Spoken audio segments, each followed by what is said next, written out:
Este es su programa Controversia Radio, a través de Radiodifusoras de Oriente.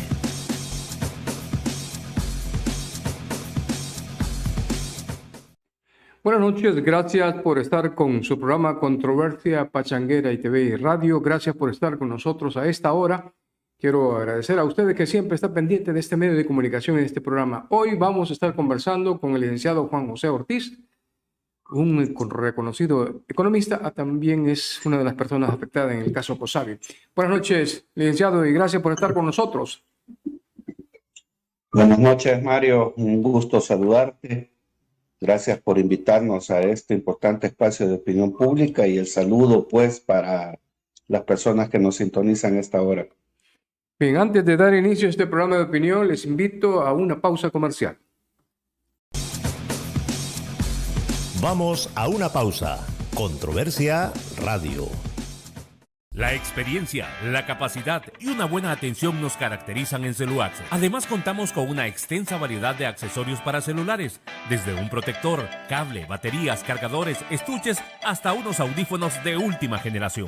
Somos especialistas en reparación, activación y desbloqueo de celulares, ya que contamos con el mejor equipo técnico y tecnológico. Además, no te olvides que en CeluAccess tenemos la más grande gama de celulares de las mejores marcas. Y aquí puedes pagar tus recibos de agua o luz y cobrar tus remesas familiares, ya que contamos con el servicio de Tigo Money. Estamos en el centro de la Unión, media cuadra antes del Parque Central, en edificio CeluAccess.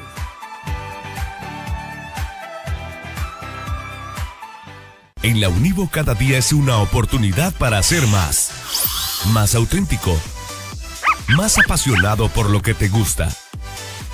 Más innovador. Más creativo, más exitoso, más cool.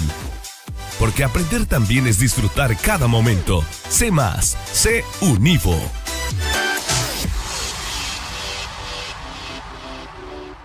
Academia Isana de Belleza Elsi, con más de 15 años de experiencia, ofreciéndole los mejores tratamientos para su cabello, tintes y cortes. Además de atención en manicure y pedicure, atendido por profesionales. Le esperamos en su nuevo local, Barrio Las Flores, 50 metros al norte de la estación en La Unión. Haga su cita al teléfono más 503 7201 8030. Academia y Sala de Belleza Elsi le espera.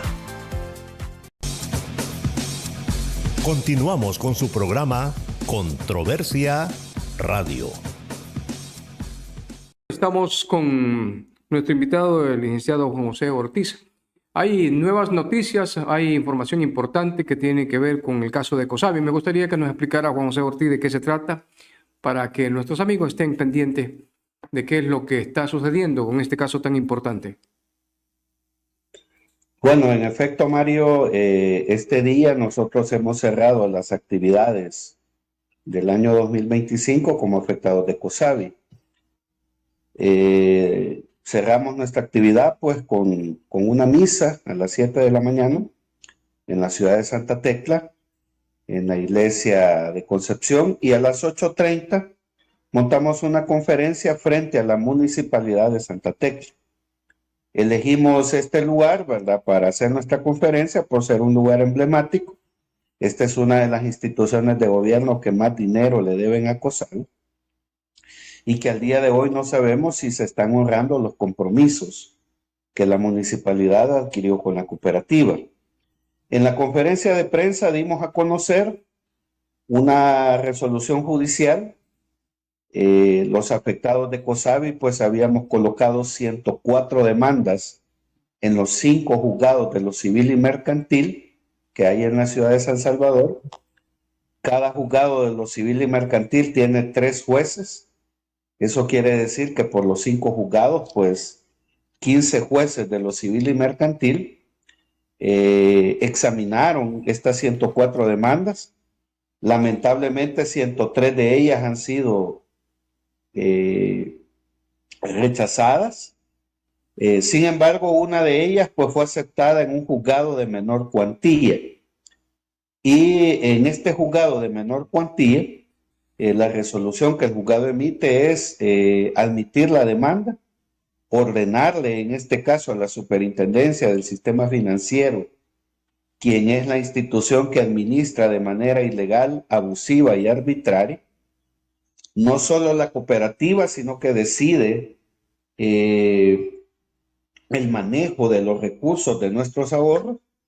Y entonces el juzgado de menor cuantía le ordena a la superintendencia pagarle a una de las afectadas de nuestro caso la suma de $2,598.32, más todos los intereses que este dinero no ha logrado, ¿verdad?, percibir desde el 1 de mayo del 2024. Y lo más importante es que ordena a la superintendencia pagar, y en caso de no haber liquidez, de no existir dinero para pagar esta suma, ordena, ¿verdad?, la confiscación, el secuestro de bienes para poder honrar los compromisos de esta afectada.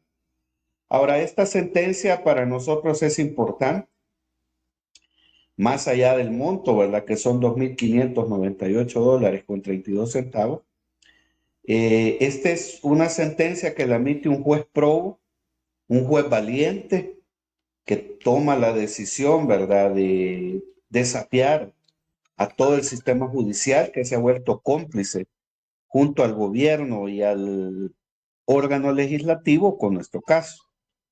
Esta sentencia, pues, prácticamente nos da la razón a los afectados de COSABI.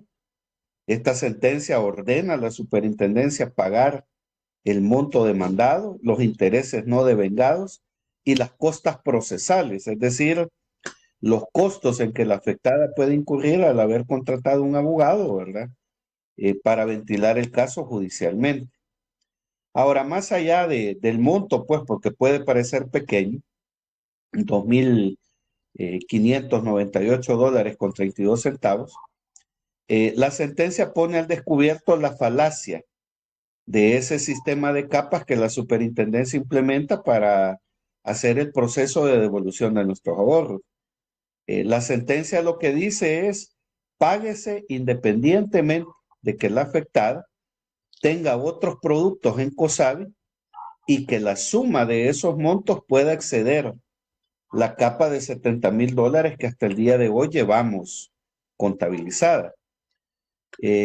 Probablemente, ¿verdad?, la primera pregunta que tú me vas a hacer, mire, ¿y cómo siendo $2,598.32 vamos por una capa de $70,000? ¿Por qué no se le había devuelto el dinero a esta persona? Simple y sencillamente porque la superintendencia, como te repito, de manera abusiva, arbitraria e ilegal, ha intervenido la cooperativa, toma decisiones sobre nuestros ahorros, y la decisión más abusiva que han tomado es que si una persona tiene una cantidad de productos en COSABI y exceden el monto de $70,000, no te pagan ninguno de los productos, aunque estén abajo de la capa de $70,000. En este caso, la afectada que ha ganado esta demanda tiene más de $70,000 en COSABI. Sin embargo, ¿verdad?, esta suma de $2,598 la superintendencia no se la entregaba porque le sumaba otros montos, otros productos que la afectada tiene en COSABI, y eso no permitía recuperar esta cantidad. Entonces, la sentencia genera jurisprudencia. Es importante destacar que ha habido un juez valiente, ético, probo, que desafía el sistema judicial corrupto, que se ha sumado al órgano legislativo y al órgano ejecutivo a convertirse en cómplice de nuestro caso. A ver, esta situación se me viene a la mente, es qué está pasando con los intereses que se hicieron en el contrato y los tiempos establecidos para poder retirar su dinero con aquellos contratos que ya se tienen, que ya venció o no han vencido. ¿Cómo se está manejando esta situación? Bueno, fíjate que es interesante tu pregunta, porque muchos de los argumentos de los 15 jueces del Juzgado de lo Civil y Mercantil que han argumentado rechazar las demandas, precisamente señalan algunos de estos aspectos que tú has mencionado. Por ejemplo, muchos jueces dicen, mire, la demanda del señor Mario Arévalo no procede porque el certificado que él tiene de depósitos no ha vencido. Mira qué interesante, aquí los jueces se amparan en la ley. Dicen, no puedo proceder a aceptar una demanda porque su certificado de ahorros no ha vencido. Sin embargo, se hacen los locos cuando, si bien este certificado no ha vencido, tampoco la superintendencia paga los intereses que estableció un contrato desde el 9 de mayo de 2024. Es decir, desde el 9 de mayo de 2024 tú tienes un depósito en COSABI, no se te pagan intereses, esa es una violación a la ley, es una violación al contrato. Pero mira qué interesante el argumento que dan los jueces de lo civil y mercantil, que no aceptan tu demanda porque tu certificado no está vencido, no se ha violado la ley. Pero en el caso de los intereses sí se ha violado la ley. Y una vez que se viola el contrato ya no tiene sentido legal ni jurídico argumentar la vigencia del contrato. Entonces, esta sentencia genera jurisprudencia, Mario. Hay cláusulas que le permiten a la persona involucrada en esto demandar a esas instituciones. En efecto, eso es lo que hizo la afectada, al igual que 109 asociados más. Hemos presentado, como te digo, 104 demandas en los juzgados de lo civil y mercantil por incumplimiento de contrato, porque no se nos pagan los intereses. En muchos casos, los certificados ya están vencidos y no se nos devuelve el dinero porque la capa supera los $70,000. Que esto es un invento de la superintendencia, no es un argumento jurídico. Si a ti se te venció el plazo de un ahorro y ya no te pagan intereses, pues la ley lo que establece es que hay que devolverte el dinero. Entonces, esta sentencia es importante para los afectados porque el juez nos da la razón, Mario, que la lucha que estamos implementando a nivel judicial es válida, es correcta, es legal, es constitucional. Y un juez valiente se ha atrevido a desafiar a todo el sistema de justicia corrupto que se ha dado con nuestro caso. A ver, hay decisiones o resoluciones que han tomado algunos jueces que es como agua tibia. Ni es caliente ni es fría. En un momento los amparan, pero en otro momento dice que no. Pero en esta parte del contrato hay cláusulas ya definidas cómo está la situación. ¿Qué se puede hacer con aquellos que están en este momento detentando el poder judicial, pero que están tomando decisiones que son incorrectas a la luz de la ley? Bueno, en su momento pues van a tener que responder civil y penalmente por las decisiones que han tomado. Probablemente en este momento no sea posible enjuiciar ni castigar estas decisiones arbitrarias, precisamente porque hay un régimen de excepción, ¿verdad? Hay una sola persona que controla los tres poderes del Estado, el ejecutivo, el legislativo y el judicial. Y mientras esa condición exista, pues estamos conscientes que estos jueces no van a ser sancionados por las decisiones ilegales que están tomando. Sin embargo, un día esto se va a acabar, Mario. Y estos personajes van a tener que responder civil y penalmente por acción o por omisión en las decisiones que han tomado con nuestro caso. Hay algo que llama la atención. Un ciudadano va a colocar sus ahorros en una institución financiera en función de poder ganar ciertos intereses. Esa es la idea principal. Pero entiendo que lo que está sucediendo aquí es que no les están dando los intereses, están atropellando el contrato y le niegan la justicia a aquellos que deberían de aplicar la justicia. Definitivamente, Mario. En la medida que el gobierno, a través de la superintendencia, tiene secuestrada la cooperativa y toma decisiones de manera abusiva, arbitraria e ilegal, nosotros nos vimos obligados, ¿verdad?, a apelar a las instancias judiciales que nos asiste la ley. De estas 104 demandas, como te digo, 103 fueron rechazadas por una serie de argumentos, por leguleyadas jurídicas, cosas tan absurdas como decir: señor Juan José Ortiz, usted no puede demandar a COSABI porque su depósito no se ha vencido el plazo. pero yo tengo desde el 9 de mayo de 2024 que no me pagan intereses. Y ahí el juez se hace loco con la ley. Entonces, y la única demanda que fue aceptada, bueno, en realidad no fue aceptada. El juez de lo civil dijo que por el monto, que eran 2.598,32 centavos, no debía ventilarse en el juzgado de lo civil mercantil, sino que debía de ventilarse en un juzgado de menor cuantía. Y en efecto, ¿verdad? El abogado de los afectados de COSABI presenta la demanda en el juzgado de menor cuantía y el juez falla a favor de la afectada. Le ordena a COSABI pagar los 2.598,32 más todos los intereses que desde el 9 de mayo no ha podido la afectada pues poder hacer efectivo el retiro. Y además el juez ordena pagar las costas procesales, es decir, los gastos que el afectado, ¿verdad?, incurre a la hora de contratar un abogado. Entonces, mira, esta sentencia es importante porque esta sentencia, en su esencia, los argumentos de la demanda son exactamente los mismos que las otras 103 demandas. Lo único que cambia es el monto. Tú tienes una demanda por $200,000, yo tengo una demanda por 100,000, y en este caso la afectada pone una demanda por $2.598,32, pero los argumentos son exactamente los mismos.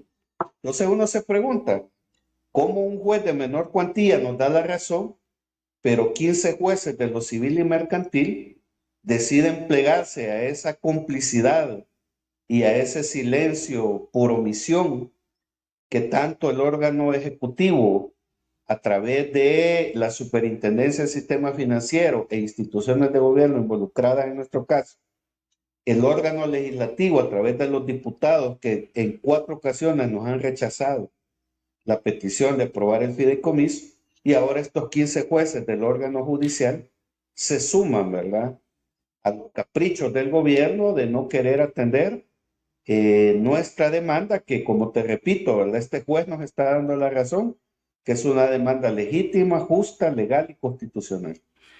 Hay unas expresiones constantes de aquellos que conocen muy bien el derecho y dicen, bueno, a ver si las decisiones que toman algunos jueces no le va a valer quitarle el trabajo.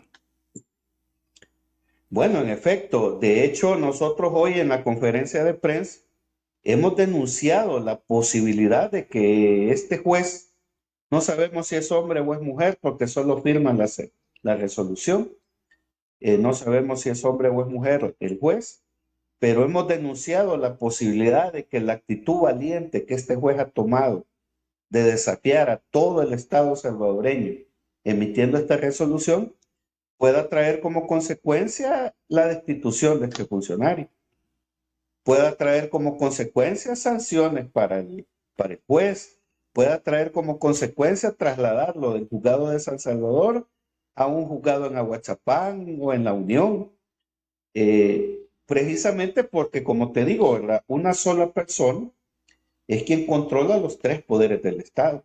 Las decisiones que la gran mayoría de jueces están tomando, no solo en nuestro caso, sino que en otros casos que tienen que ver con el régimen de excepción, son decisiones que vienen de arriba, donde obligan a los jueces a sentar una postura, a emitir una resolución judicial, a costa de ser sancionados o hasta destituidos de sus cargos. Y algunos jueces que están tomando estas decisiones, en el caso de COSABI, de negarle la justicia a los afectados, pueden tener consecuencias más adelante. Bueno, aquellos jueces que han dictaminado que nuestras demandas no proceden por una serie de argumentos incoherentes, diría yo, jurídicamente, tarde o temprano, una vez que este régimen pase, van a tener que responder por las acciones o por las omisiones que han tomado con nuestro caso. Te voy a poner un ejemplo muy concreto que no tiene que ver con nuestro caso. El último antecedente que ha habido con la liberación de 2 miembros de la cooperativa El Bosque, ¿verdad?, que habían sido acusados de una serie de delitos.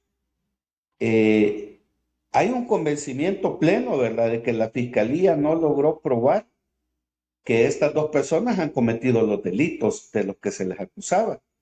Sin embargo, ¿verdad?, se ofrece un juicio abreviado y los abogados de estas dos personas, ¿verdad?, como su prioridad era sacarlos de ese infierno que es estar en los centros penales a través del régimen de excepción, recomiendan, ¿verdad?, a los imputados, siendo inocentes de un delito, declararse culpables para poder salir libres con medidas sustitutivas. Y mira aquí la cobardía del juez, porque el juez le pudo haber dicho a la Fiscalía General de la República: miren, ustedes han tenido más de 6 meses para recabar pruebas que demuestran que estas dos personas cometieron un delito. A 6 meses no hay suficientes elementos y yo los declaro inocentes y los declaro libres. Sin embargo, el juez cómodamente, para no meterse en problemas con el Poder Ejecutivo, acuerda un juicio abreviado, dice la Fiscalía y la defensa se han puesto de acuerdo, y entonces yo los declaro culpables, los condeno a 3 años, pero como el delito es de 3 años, pues es excarcelable. ¿Qué te quiero decir con esto, Mario? Que el juez pudo haber emplazado a la Fiscalía y decirles: en 6 meses ustedes no me han demostrado que estas dos personas cometieron los delitos que ustedes les acusan, y por tanto los declaro inocentes y los dejo libres. Sino que en complicidad, ¿verdad?, para complacer los caprichos del Ejecutivo con el régimen de excepción, fue más cómodo para el juez decir: bueno, hay un acuerdo y a mí solo como juez solo me toca ratificar este juicio abreviado y los condeno a 3 años por delitos que no cometieron. Entonces, la Fiscalía no logró demostrar la culpabilidad de los dos compañeros, ¿verdad?, capturados por la cooperativa El Bosque. Sin embargo, lamentablemente tuvieron que declararse culpables para poder salir de ese infierno que son los centros penales en el régimen de excepción. Hay una información siempre con lo que tiene que ver con el dinero y las gestiones y esos resortes que han movido los miembros de COSABI para tratar de que les regresen su dinero, que se han movido en diferentes partes, tanto con representantes del Fondo Monetario y con ciertas embajadas. Hay una información que hace poco acaba de salir, que es la número 3. Voy a dar lectura. Esta información que salió a las 12 p.m. del 22 de diciembre y dice esta publicación número 3. El Fondo Monetario Internacional y El Salvador continúan las negociaciones sobre la segunda revisión del programa del SAT. Las autoridades mantienen su compromiso de abordar los desequilibrios y se esperan nuevas conversaciones para alcanzar un acuerdo a nivel del personal técnico sobre el programa. ¿Cómo entiendes esto? Bueno, en efecto, este documento ha salido este día, ¿verdad?, por parte de la misión del Fondo Monetario que visitó en el mes de septiembre al país para evaluar si el gobierno está cumpliendo los indicadores que han sido establecidos para el préstamo de 1.400 millones. Mi primera reacción, ¿verdad?, yo ya leí el informe, mi primera reacción es que probablemente el gobierno está cumpliendo muchos de los indicadores que el Fondo Monetario impuso, particularmente en el tema de disminuir la grasa fiscal, digámoslo así, la masa salarial desde el Estado. Recordemos que estamos en el último mes del año. Ya hemos conocido a través de algunos medios de comunicación que, al igual que el año pasado, se han dado despidos masivos en instituciones como la Procuraduría para la Defensa de los Derechos Humanos. Ya se han anunciado despidos en el sector de salud, particularmente en el Instituto Salvadoreño de Seguro Social. Continúan despidos de maestros en el sector público. Entonces, probablemente el gobierno en eso ha seguido cumpliendo la tarea, digámoslo así, el indicador de cumplimiento de bajar la grasa del Estado. Sin embargo, hay otros indicadores que son preocupantes, como el tema de el gobierno tenía que presentar a finales de septiembre. Bueno, en primer lugar, a principios de junio, pidieron una prórroga y tenían que presentar a finales de septiembre el diagnóstico actuarial que va a servir de base para la reforma de las pensiones que deben de darse en el 2026, en febrero de 2026. Este documento no es público. Ha comenzado a circular una versión que no te sabría decir si es oficial o no, de un estudio actuarial que probablemente va a servir de base y que va a ser presentado para la reforma que se piensa realizar en febrero de 2026. Por otra parte, el gobierno tampoco ha cumplido los compromisos del Bitcoin. Seguimos viendo a Nayib Bukele anunciando más compra de Bitcoin. No sabemos si esas compras se siguen haciendo con fondos públicos, con fondos del Estado, con fondos de los impuestos de los contribuyentes, o se está haciendo a través de fondos privados. Si se está haciendo con fondos privados, ¿quién está facilitando esos fondos para seguir comprando Bitcoin? Entonces, el informe no deja de ser ambiguo. Felicita al gobierno por el cumplimiento de algunos indicadores, señala el incumplimiento de otros, y en términos generales yo me atrevería a pensar que el gobierno no está cumpliendo el número de indicadores exigidos por el Fondo Monetario para dar seguimiento y cumplimiento a los desembolsos de 1.400 millones de dólares. Sin embargo, todo parece indicar que el fondo va a dar una segunda oportunidad con este informe, pero más allá del informe me atrevería a pensar que la reforma a pensiones que debe de hacerse en febrero va a ser un elemento clave para saber si finalmente el gobierno está cumpliendo los compromisos que el Fondo Monetario ha exigido, y el tema del Bitcoin, ¿verdad? Que como te repito, el último anuncio que Nayib Bukele hizo fue una compra de 100 millones de Bitcoin. Yo lo que he señalado sobre eso es preguntarle a los hogares salvadoreños cuántas personas han salido de la pobreza porque el gobierno compró 100 millones de Bitcoin. 100 millones que pudieron haberse utilizado en salud, en educación, en medio ambiente, en agricultura, pero no. Se gastaron en comprar Bitcoin. Entonces, ¿cuánta gente ha salido de la pobreza con que el gobierno gastó 100 millones en Bitcoin? Si los hogares salvadoreños llevan más sustento a sus mesas con una decisión de haber gastado 100 millones de Bitcoin. Entonces, pensaría que el fondo se quedó corto. Felicita al gobierno por el cumplimiento de algunas cosas, pero se queda muy corto en cuestionar otros indicadores que también son claves. Hay una publicación que voy a colocar para que me des tu opinión, que es la publicación número 4 de Diario El Salvador. Me llama la atención esto porque por lo que está sucediendo, y dice que la economía crecerá más del 4% este año. Dice, CEPAL anunció que su previsión es del 3.5%, pero el gobierno espera que sea superior. Entonces, aquí es complicado, María. Uno se pregunta esto. Esto que se supone, bueno, este periódico es un medio de comunicación cercano a la línea editorial de este gobierno. Pero por otra parte está también la publicación, que es la número 8. Esta publicación que han dado circulando en las redes dice lo siguiente. La publicación número 8 dice esto. En este momento hay 40 despedidos en la Procuraduría de los Derechos Humanos y todo el personal del Servicio General del Departamento de Pensiones del ISS. Todo el personal de Servicios Generales del Departamento de Pensiones del ISS. Y si las condiciones económicas del país están bien según el gobierno, ¿por qué hay despidos? Bueno, mira, interesante tu pregunta. Y aquí es importante, digamos, destacar por qué el medio oficial del gobierno hace cifras tan optimistas. Allá por el mes de marzo, la CEPAL hizo la proyección de crecimiento de la economía salvadoreña. La mayoría de organismos financieros internacionales hablaban de que la economía salvadoreña por enésimo año iba a tener 3 características. Íbamos a ser nuevamente el país de Centroamérica que menos íbamos a crecer. Íbamos a ser nuevamente el país de Centroamérica que menos inversión extranjera trae. Y la proyección de crecimiento del PIB era de 2.5.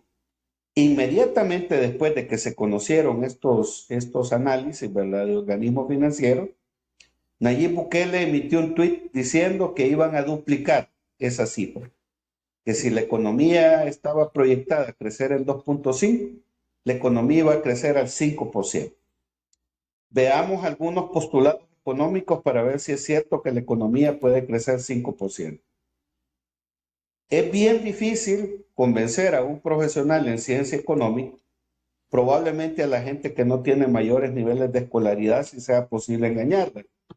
Pero un profesional en ciencia económica te diría lo siguiente: ¿cómo la economía de un país va a crecer 4 o 5% cuando el nivel de deuda ya casi roza el 90% del Producto Interno Bruto?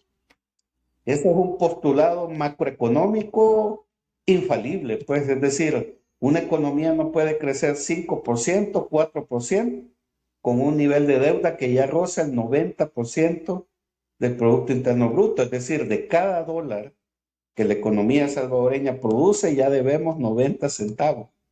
Solo quedan 10 centavos para todo el funcionamiento del aparato del Estado.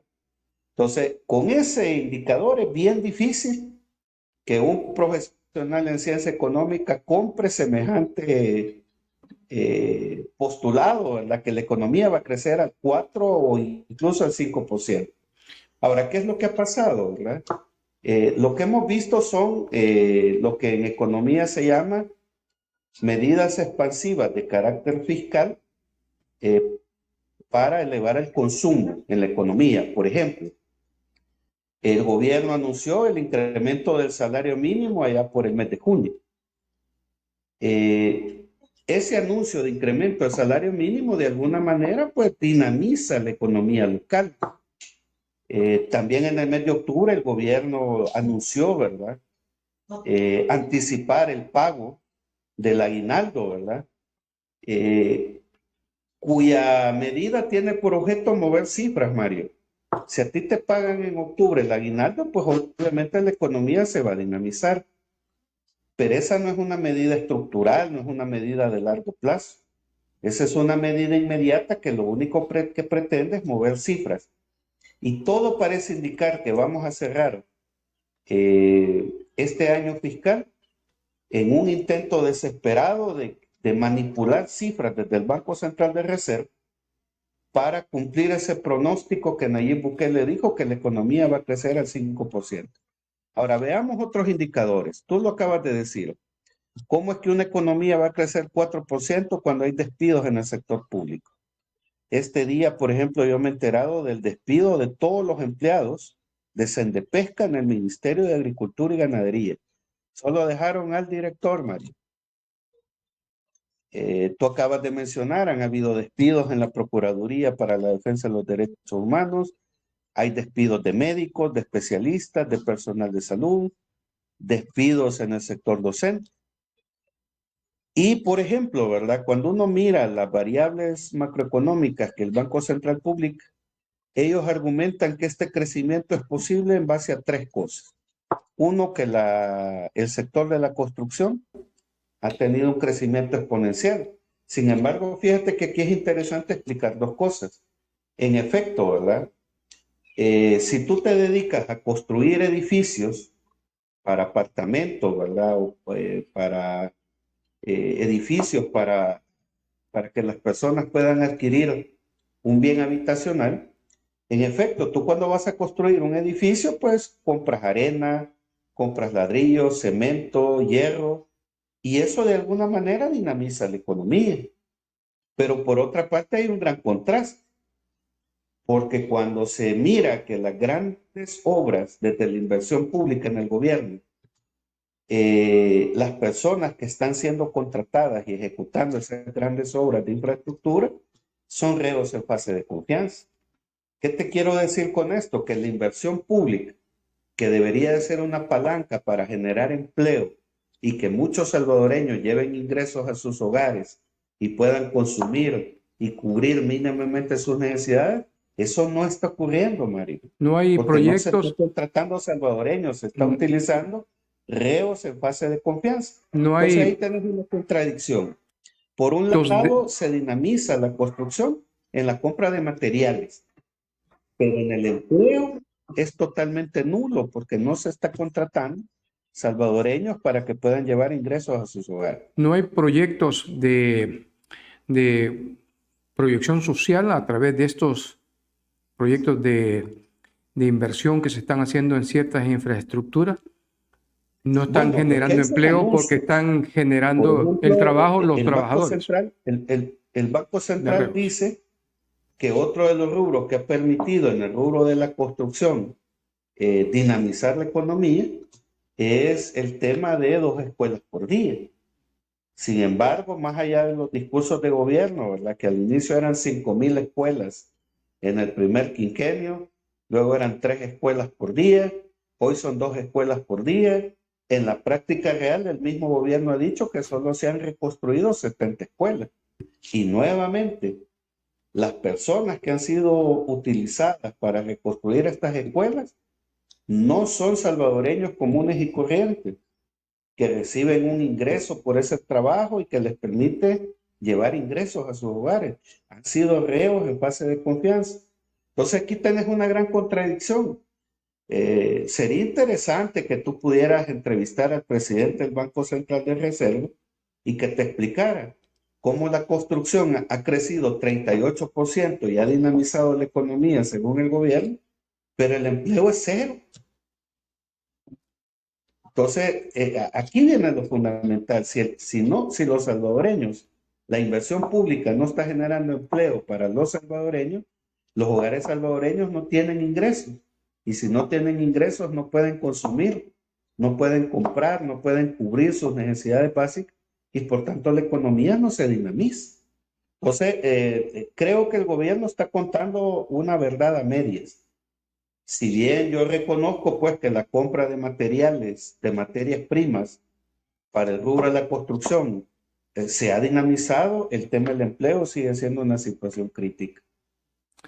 Bueno, aquí hay algunos comentarios, voy a darle cierta lectura. Es preocupante ya que el caso de COSABI, esas capas no es la solución, dice Edgardo Benítez. También dice Leticia, debe de aprobarse el fideicomiso para solventar a todos los afectados de COSABI.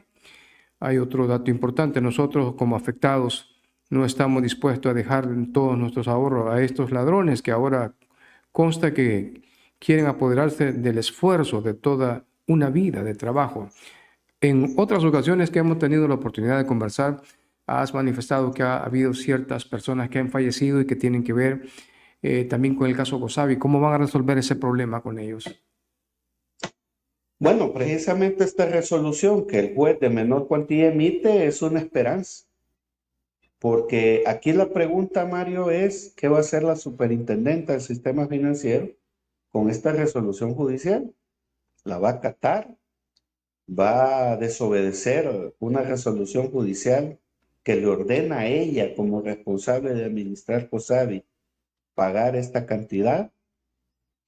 Conscientes de que si lo paga, pues está reconociendo, ¿verdad?, que la demanda y la lucha que los afectados de COSABI estamos haciendo es legal y es legítima. Hay algo que me llama la atención de lo que acaba de expresar.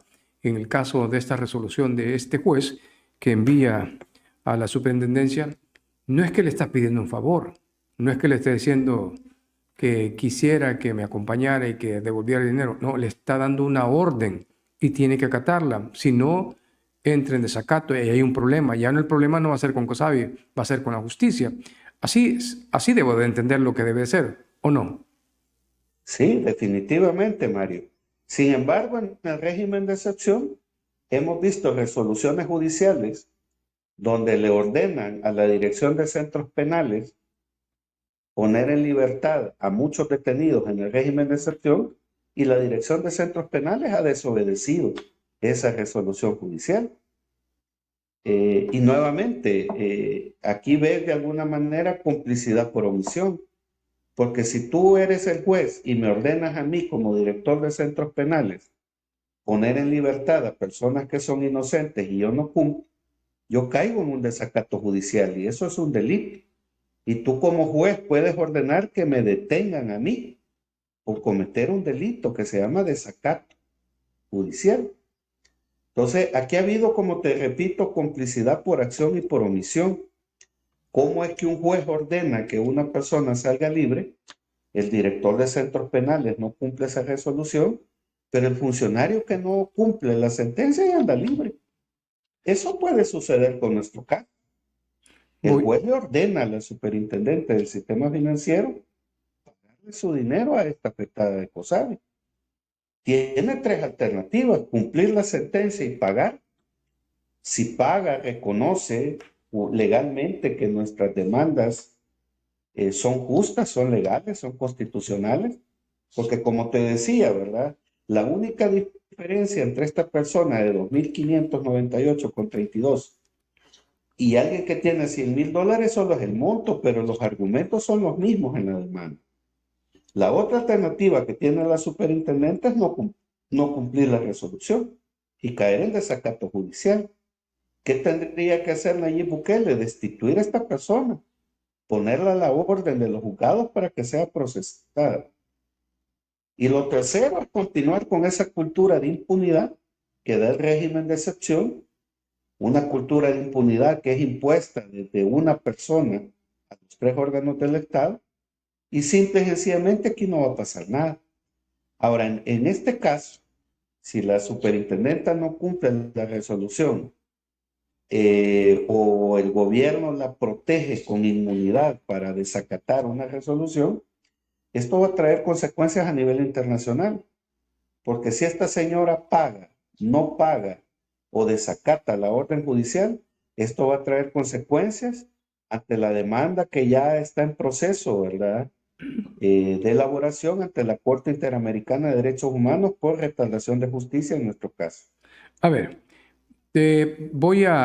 con lo que está sucediendo, con los problemas que tienen los afectados de COSABI, con las personas que están siendo separadas del Ministerio de Salud, de la Red de Salud Pública, del Seguro Social, de la Procuraduría de los Derechos Humanos, ahora que tú también decís que Decente Pesca también han quitado a cierto personal, y A todo lo que todo el personal, Mario, que habla el director dejaron. y lo que ha ocurrido con la Procuraduría de los Derechos Humanos, con la educación, bueno, con esta cantidad de personas que están siendo separadas de su trabajo. Voy a colocarle la publicación número 6 de la prensa gráfica, y se debe entender que lo que está ocurriendo es porque les han dicho a los trabajadores de que no hay dinero, pero aquí viene que la publicación número 6 de la prensa gráfica habla acerca del presupuesto. A ver si podemos tener la publicación de la prensa gráfica. 14.200. No, la prensa gráfica, el 6 entonces es el 6, tenemos el 7. Ponga el 7 para entenderlo, de la prensa gráfica, presupuesto, y dice, aprueban presupuesto Nación 2026. Asamblea Legislativa aprobó el plan de gasto del Estado para el próximo año por un monto de $10.555 millones. Ahí estamos. Pero en este presupuesto sale una denuncia, y esta denuncia está la que acaba de colocar, que es la número 6, una denuncia de una persona que da a conocer que se le van a dar a las ONGs $10 millones. A ver si me puede colocar ese video. 14.200. Puede exalumnos Alexano Fitexal $400,000. Fundación Padre Arrupe 814.200. Puede exalumnos Alexano Fitexal $400,000.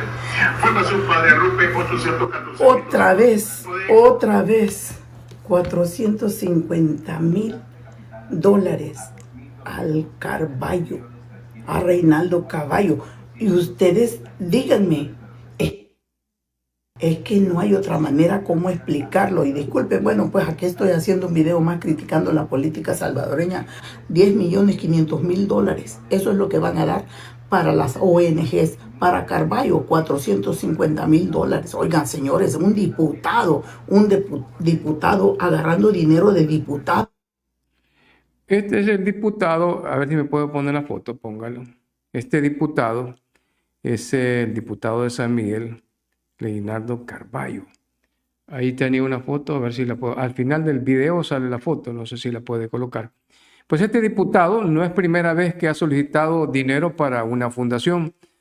Por cierto, tuvo problemas con el exalcalde Will Salgado y sigue pidiendo dinero para esa fundación. Y no que había una investigación, se armó una comisión en la Asamblea Legislativa para verificar aquellas ONGs y fundaciones que estaban recibiendo dinero en la época de Arena y del FMLN, y continúa, y esta vez con estos problemas que se tienen, que no hay dinero para comprar medicamentos en la red de salud pública, como también no hay dinero para las medicinas que necesita tanto la red de salud pública como el del ISSSTE. ¿Qué pasó? ¿Puede colocarla? Entonces uno se pregunta, ¿cómo es posible que le estén dando dinero a este diputado? Al diputado Reinaldo Carballo, $450,000 según lo que explica la señora.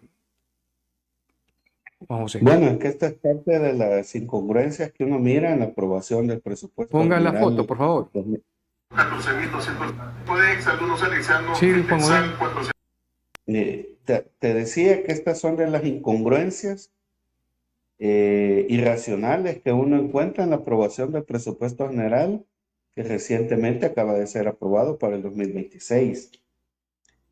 ¿Cómo es que no hay dinero para medicinas? ¿Cómo es que no hay dinero para acelerar el proceso de reconstrucción de ese proyecto de 2 escuelas por día? Pero sí hay 100 millones para gastárselos en Bitcoin, Mario. ¿Cómo es que no hay dinero para mantener plazas en el sector público? Pero se siguen otorgando este tipo de beneficios a instituciones que no lo necesitan. Yo puedo estar de acuerdo con entregar un estipendio, ¿verdad? Del presupuesto general de la nación a instituciones como la Cruz Roja, o a un asilo de ancianos, o a un asilo de niños abandonados, pero que nuevamente se le vuelva a entregar una dotación de recursos del Estado a una institución que está vinculada a un diputado, realmente es seguir haciendo lo que tanto han denunciado los diputados de Nuevas Ideas, lo que tanto han denunciado de los mismos de siempre. O sea, continúa el nepotismo, el tráfico de influencias, el ganguerismo, valerse de un cargo público para obtener beneficios del Estado, etcétera, etcétera. Entonces, aquí encuentras tú una serie de incongruencias, Mario, con la aprobación de este presupuesto. Le dan 190 millones a Casa Presidencial y al ramo de Agricultura son 264 millones. Pregunta de sentido común de primer grado, Mario. Tú le preguntas a un niño dónde se puede generar más empleo, si es en el rubro de la agricultura o en Casa Presidencial. Pero ¿por qué Casa Presidencial tiene 190 millones, Agricultura 164, a Medio Ambiente se le quita presupuesto, a la Procuraduría para la Defensa de los Derechos Humanos se le ha quitado presupuesto? Y ese ha sido el argumento para despedir a más de 40 empleados de la Procuraduría. Pero por otro lado ves este tipo de componendas, ¿verdad? Donde se ven nuevamente involucrados diputados, realmente es condenable, pues, es despreciable este tipo de nepotismo político, digámoslo así, donde funcionarios públicos, ¿verdad? Se ven favorecidos en base a la lealtad y a la alianza al partido de gobierno. ¿Y cuál es la función de un diputado que el imaginario colectivo no lo manda a pedir dinero? No es la función de él andar pidiendo dinero. No, definitivamente, y por eso te digo, aquí le podemos poner muchos apellidos al niño: nepotismo político, componenda política, seguir ordeñando la vaca pública. En realidad es condenable, es despreciable, diría yo, que en la Asamblea Legislativa se sigan otorgando este tipo de beneficios a instituciones que no necesitan de recursos públicos para seguir funcionando, y más cuando se trata de instituciones de carácter educativo que son de carácter privado, que tienen un lucro. O sea, venir a justificar que este dinero sirve para otorgar becas a estudiantes para que ellos puedan hacer sus estudios en esta institución privada, no justifica, pues las becas se pueden otorgar sin necesidad de dar fondos públicos, porque en efecto es una forma de componente política, como te digo, de nepotismo político, Y es donde que un funcionario se ya hay, aprovecha de su cargo para obtener un beneficio público. y es que ya hay un programa de parte del gobierno para dar una enorme cantidad de becas. También la misma Asamblea Legislativa tiene la beca de Dagoberto Gutiérrez. Como que no hay una lógica en todo lo que está haciendo este diputado. Bueno, vamos a irnos a una pausa comercial. Posteriormente regresamos con nuestro invitado Juan José Ortiz. Vamos a una pausa. Controversia Radio. La experiencia, la capacidad y una buena atención nos caracterizan en Celu-Access. Además, contamos con una extensa variedad de accesorios para celulares, desde un protector, cable, baterías, cargadores, estuches, hasta unos audífonos de última generación. Somos especialistas en reparación, activación y desbloqueo de celulares, ya que contamos con el mejor equipo técnico y tecnológico. Además, no te olvides que en Celu-Access tenemos la más grande gama de celulares de las mejores marcas. Y aquí puedes pagar tus recibos de agua o luz y cobrar tus remesas familiares, ya que contamos con el servicio de Tigo Money. Estamos en el centro de la Unión, media cuadra antes del Parque Central, en edificio Celu-Access.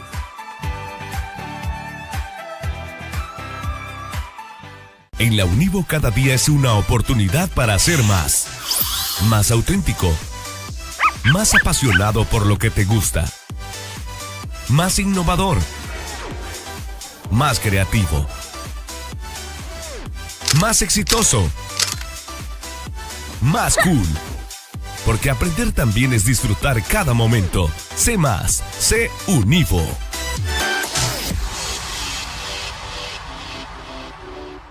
Academia Isana de Belleza Elsie, con más de 15 años de experiencia, ofreciéndole los mejores tratamientos para su cabello, tintes y cortes, además de atención en manicure y pedicure, atendido por profesionales.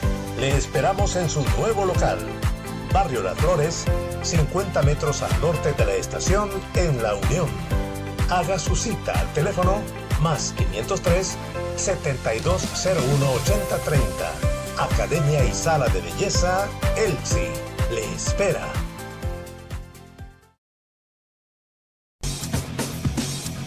Continuamos con su programa Controversia Radio. Continuamos con su programa Controversia Radio. Continuamos con su programa Controversia Radio. Continuamos con su programa Controversia Radio. Continuamos con su programa Controversia Radio. Bueno, gracias por estar con nosotros esta hora. Hoy estamos conversando con el licenciado Juan José Ortiz, un economista y afectado también del caso COSAVI. Hay algo que también llama la atención. Bueno, de todo lo que está ocurriendo en este momento y esta cantidad de dinero que hacen, que se prestan, porque hay denuncia constante de los préstamos que están haciendo en la Asamblea Legislativa y de lo que se publica también de que este año la recuperación va a ser mayor, no pueden sacar dinero para pagarle a COSAVI esta situación con un fideicomiso. Bueno, mira, Mario, es que esto va asociado precisamente a las inconsistencias que el gobierno presenta a la hora de decir que la economía va a crecer más del 4%. Incluso fíjate que el mismo caso COSAVI es un indicador de que las cifras no cuadran.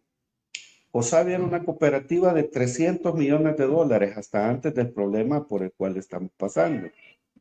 300 millones de dólares que estaban al servicio de micros, pequeños, medianos y hasta grandes empresarios que querían echar a andar proyectos para dinamizar la economía, generar empleo, oportunidades para jóvenes, evitar que mucha juventud migre hacia los Estados Unidos. Hoy COSAVI es una cooperativa secuestrada por el Estado a través de la Superintendencia del Sistema Financiero. Esos 300 millones de dólares ya no están al servicio para dinamizar la economía.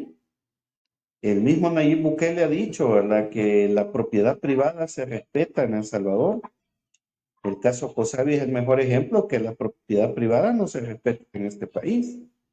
Entonces hay una serie de inconsistencias, de incongruencias, que lo único que te llevan a pensar como profesional en ciencia económica, que hay todo un intento desesperado, ¿verdad?, de manejar y manipular cifras con el objeto de que la economía cierre el año con un crecimiento del 5% para que Nayib Bukele no quede en el ridículo que dijo cuando la CEPAL dijo que la economía iba a crecer el 2.5%, él salió inmediatamente a decir que ese dato se iba a duplicar, que la economía del país iba a crecer el 5%. Ahora, las economías no crecen por designios presidenciales o por decretos legislativos. Seguimos siendo el país que menos crece, seguimos siendo el país que menos inversión extranjera trae. Hay despidos en el sector público. La inversión pública no está generando empleo para que los hogares lleven ingresos y lleven más sustento a las mesas de sus hogares. La inversión extranjera, incluso en actividades de carácter especulativa como el Bitcoin, hemos visto, ¿verdad?, que empresarios Bitcoiner han anunciado públicamente su retiro del país porque se sienten engañados con el tema del Bitcoin. La seguridad jurídica es un elemento que está ahuyentando la inversión extranjera. Las últimas reformas constitucionales son el mejor ejemplo de que si tú eres un inversionista extranjero, querés traer tu dinero, ponerlo a trabajar en El Salvador, estas reformas constitucionales, lejos de generar seguridad y certeza jurídica, lo que generan es todo lo contrario. Un inversionista se asusta de ver la inestabilidad institucional y política por la que está pasando el país. Entonces, todos estos elementos te llevan a la conclusión de cómo es posible de que la economía vaya a crecer más del 4%, cuando todos los indicadores te muestran todo lo contrario, Mario. Y quizás lo más importante, pues más allá de análisis macroeconómico, de indicadores y de variables de la economía, preguntémosle a los jefes y a las jefas de hogar si con comprar 100 millones de Bitcoin, ¿verdad?, la gente está llevando más sustento a sus hogares. Si la gente está saliendo de la pobreza con comprar 100 millones de Bitcoin, si van a haber menos pobres con anunciar que la economía va a crecer el 5%, si va a haber más empleo con que la economía, con que el gobierno anuncie que la economía puede crecer más del 4%.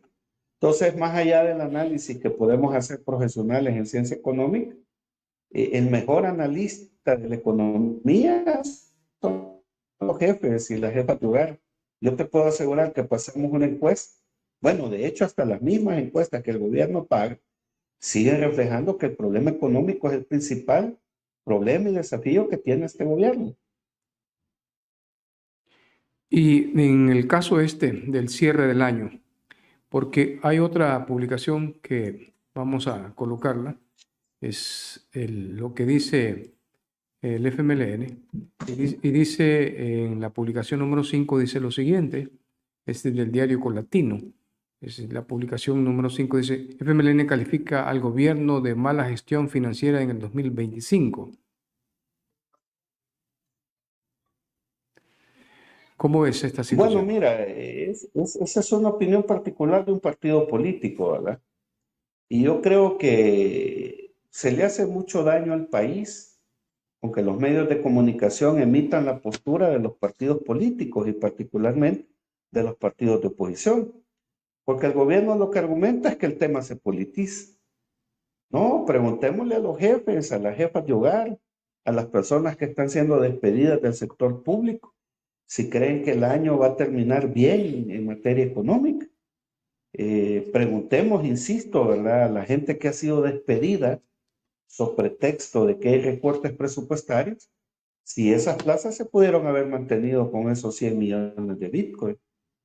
Entonces, más allá de la opinión, ¿verdad?, que destaca este medio de comunicación, creo que es irrelevante, digamos, el que los partidos de oposición se pronuncien. Los medios de comunicación deberían de ponerle más atención al ciudadano común y corriente. Ni tan siquiera nosotros, los profesionales en ciencia económica, es al jefe y a la jefa de hogar, que es el encargado de llevar sustento a sus hogares, si siente que la economía va mejorando o no. Hay otra publicación que es de la prensa gráfica, es la publicación número 1. Voy a dar lectura porque este también es ¿cómo se llama? Una institución muy delicada, prácticamente que dinamiza la economía. Y dice, 241 buses dejaron de circular este año. Transportistas señalan la baja rentabilidad como responsable. Prevén que para el primer trimestre del 2026 sumarán unas 1.000 unidades fuera de circulación. Es bien delicada esta situación. Bueno, eso tiene que ver con las prioridades del gobierno, Mario. Insisto, ¿verdad? El gobierno ha aprobado el presupuesto general de la Nación 2026 y el gobierno argumenta que sus prioridades están en seguridad, cosa que es totalmente incongruente, pues, porque el mismo gobierno en su publicidad dice que ha resuelto este problema. Si de verdad el gobierno está escuchando las opiniones de la ciudadanía, las prioridades deberían de ir en el rubro de la economía. Este es un sector que puede generar empleo, ¿verdad? Al margen de la visión distorsionada que los ciudadanos tenemos del mal servicio que prestan los transportistas del mal llamado sector público. Pero más allá de eso, ¿por qué el gobierno no invierte en de verdad crear un sistema eficiente, eficaz y efectivo de transporte colectivo que responda a las necesidades de la gente? Desde el Estado puede crear toda una empresa de transporte colectivo, generar empleo, pagar buenos salarios a los motoristas de esta empresa estatal. Sin embargo, no vemos absolutamente nada de eso. Lo que vemos es inversión en Bitcoin, inversión en turismo, abandono de la agricultura, daño total al medio ambiente con proyectos de infraestructura. Entonces, más allá del titular, ¿verdad? Creo que el gobierno tampoco le está apostando a rubros estratégicos, a servicios públicos eficientes, eficaces y efectivos desde el Estado para la ciudadanía. A ver, voy a tratar de explicarlo de la siguiente manera. Los empresarios del transporte, porque la gente dice transporte público, pero realmente es un transporte privado. Estos son privados que están dándole el servicio a través de una concesión.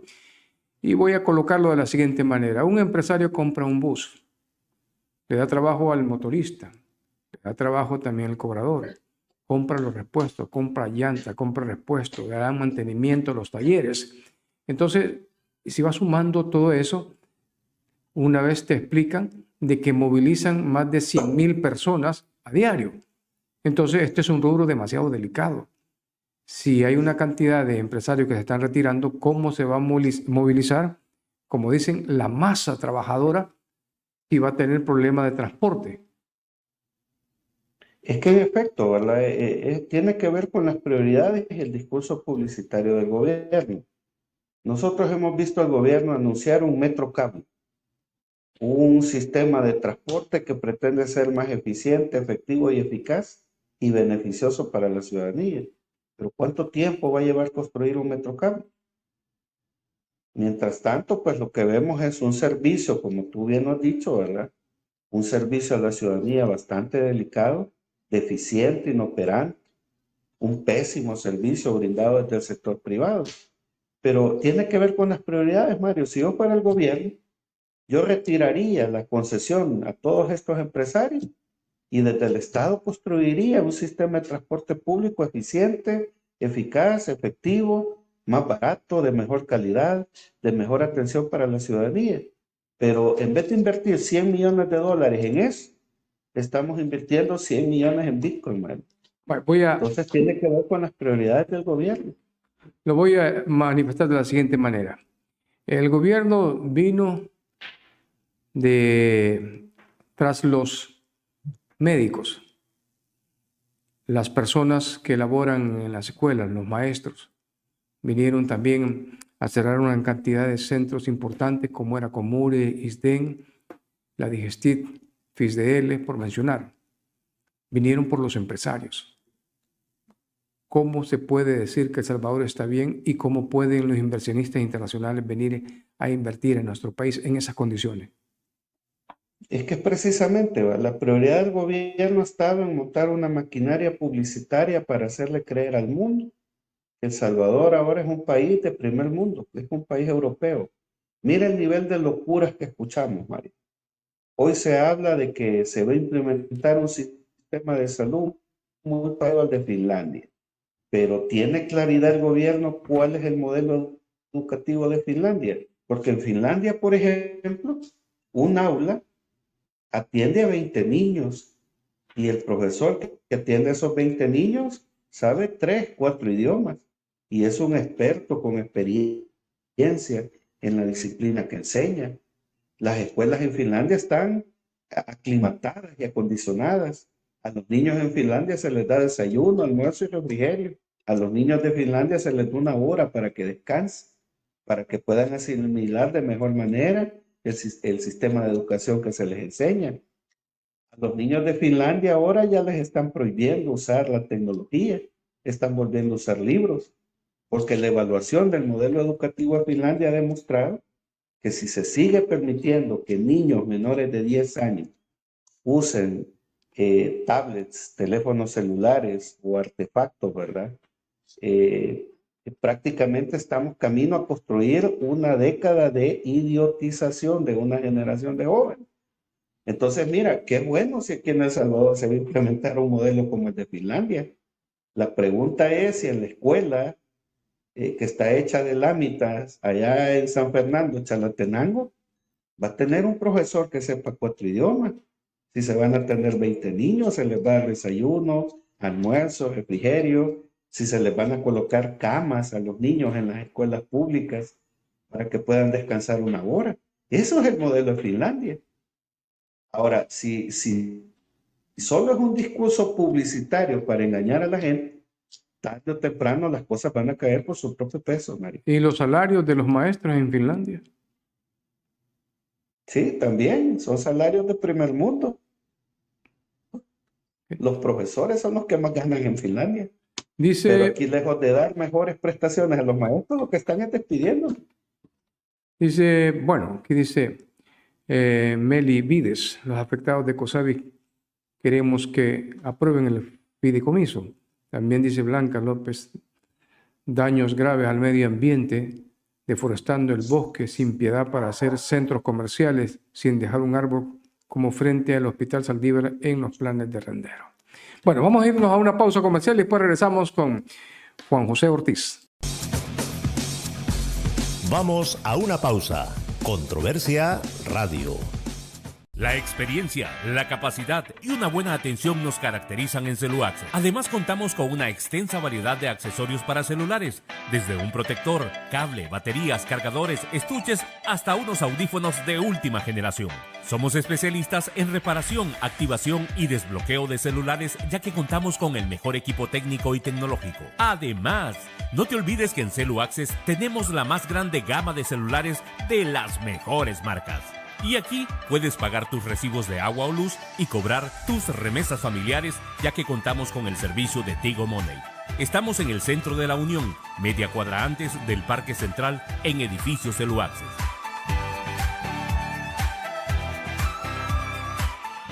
En la Univo cada día es una oportunidad para hacer más. Más auténtico.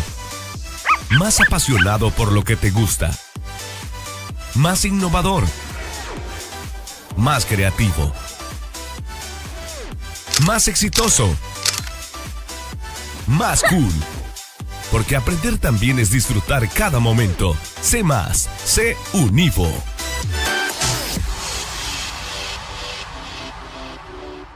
Academia Isana de Belleza Elsie, con más de 15 años de experiencia, ofreciéndole los mejores tratamientos para su cabello, tintes y cortes, además de atención en manicure y pedicure, atendido por profesionales. Le esperamos en su nuevo local, Barrio Las Flores, 50 metros al norte de la estación en La Unión. Haga su cita al teléfono más 503 7201 8030. Academia y Sala de Belleza Elsie le espera.